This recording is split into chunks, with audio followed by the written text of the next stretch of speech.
and I just want to show you an acceptable level of current. You know, it might not be what you'll want for yourself diving by yourself, but I'm comfortable with it. I'll show you what's going on here. Let's see if I can get this thing reversed. Okay, so this place is kind of out in the middle of, you know, there's not much around here. You know, the land is pretty far away, and if we break our fin or something, we're going to have a problem with current. So I did my normal thing where I put my dive gear in, and it is drifting a little bit, but watch how slow the rope will pay out a lot slower now than what we saw before. It's not paying out very much right now. So, you know, we know the current is going to be not so, there is going to be some current.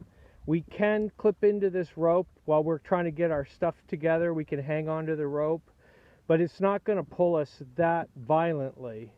And of course, the last, you know, if it comes down to it, we can always just bail on the gear, swim back to the boat, and you know, and just go chase the gear. That is a preferred thing. A lot of people say don't. A lot of people are saying, you know, don't you know, leave your gear. But, you know, getting back to the boat is the most important thing.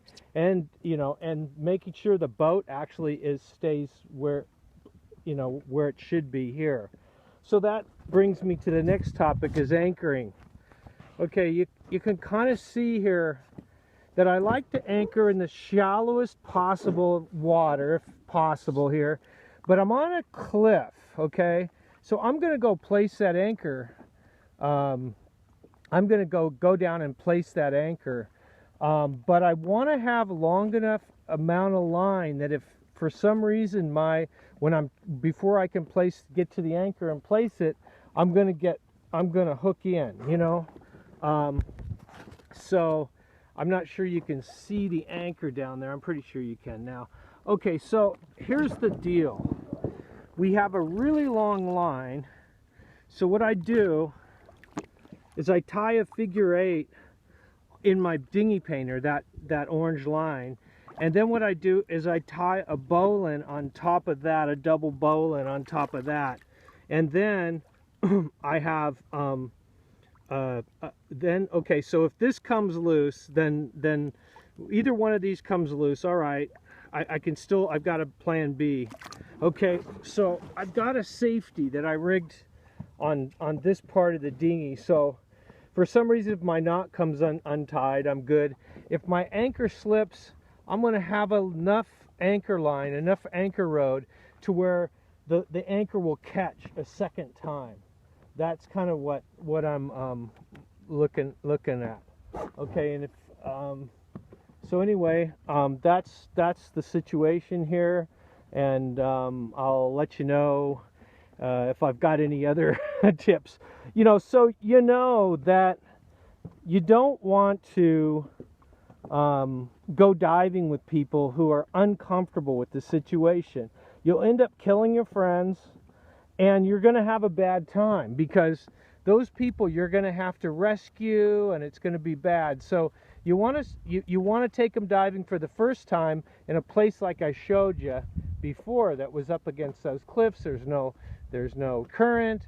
That place, that little rock out there, was a bad idea, especially being by myself. So I'll fill you in later again. Okay. So you learned to, what's your certification? What certification did you have? Advanced dive certification. Okay, so you dove on boats and beach dive. What's the main difference between dinghy diving? What skills do you have to have dinghy diving that you wouldn't have to have on boat diving? Could you just talk a little bit about that? You have to be willing to jump off the side of a dinghy and put your BC on in the water. Have you seen people that have is that for everybody, or you've had It is trouble? not for everybody. You have to be willing to put your BC on in the water.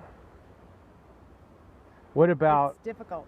so what about navigation? How critical is navigation boat diving versus dinghy diving? Navigation is very important when you're dinghy diving through kelp. You can get lost very easily. And so as far as snorkels, you know, I know a lot of boat diving people don't wear snorkels. What do you think about the importance of snorkels, you know, in dinghy diving versus boat diving? Snorkels are important while dinghy diving. While you're putting your BC on, you need your snorkel in your mouth so that you can look in the water and see what you're doing. Buckle your buckles and get your gear on. So you know, we've been in current on boat diving, and we've been in current on dinghy diving. What, I mean, do you fear current more, dinghy diving or boat diving? I think you should be fearful of current either way. Okay. So as far as range of places, well, boat diving versus dinghy diving, is Dinghy diving allows you to access areas that larger boats cannot access. okay. And do you generally dive shallower with dinghy? Most dinghy Yes, dives are shallower. Shallow dives. And do you like that better? Do you like shallow water diving better? Yes, you see more sea life and Okay. longer dives. All right. All right. Well, thanks.